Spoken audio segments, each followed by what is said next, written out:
ভিতর four they four they আমি four they four they এইবারই ফোর দে ফোর দে।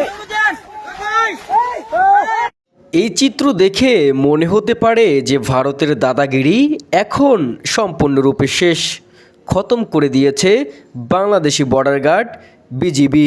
এক ভিডিওতে দেখা যাচ্ছে বাংলাদেশি বিজিবির কাছে ইন্ডিয়ান বর্ডার গার্ড বিএসএফ ক্ষমা চাচ্ছেন পায়ে ধরে এবং তাদের প্রাণ বাঁচানোর জন্য অনেক আকুতি মিনতি করছে। এমন প্রতিবেদন আল জাজিরার সাংবাদিক জুলকার নাইন আবারও তিনি উন্মোচন করে দিয়েছেন। আল জাজিরার প্রতিবেদনে ভেসে উঠেছে ভারতের বর্ডার গার্ড বিএসএফ বাংলাদেশ সীমান্তে ঢুকে বাংলাদেশি কৃষককে তুলে নেওয়ার চেষ্টা করেছিল অবৈধভাবে। এমন ঘটনা বিএসএফ কখনো কখনো অনেকবারই করেছে, যা বাংলাদেশ বর্ডার গার্ড বিজিবি ধরতে পারেনি। এবার তাদের চোখ ফাঁকি না দিতেই তারাও বিএসএফকে আটক করে ফেলে এবং আটকের পরে পায়ে ধরে ক্ষমা চেয়ে সেখান থেকে তাদেরকে যেতে দেওয়ার আকুতি মিনতি করছে।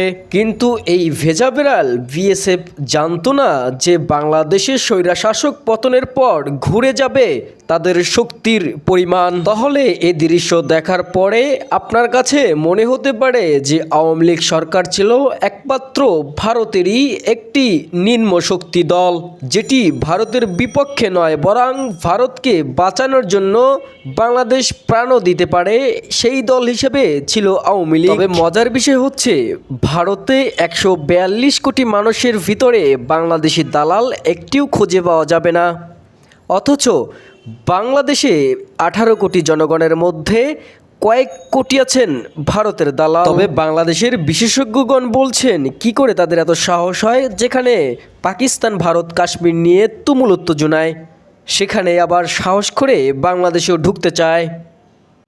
H M prince, hot mission TV.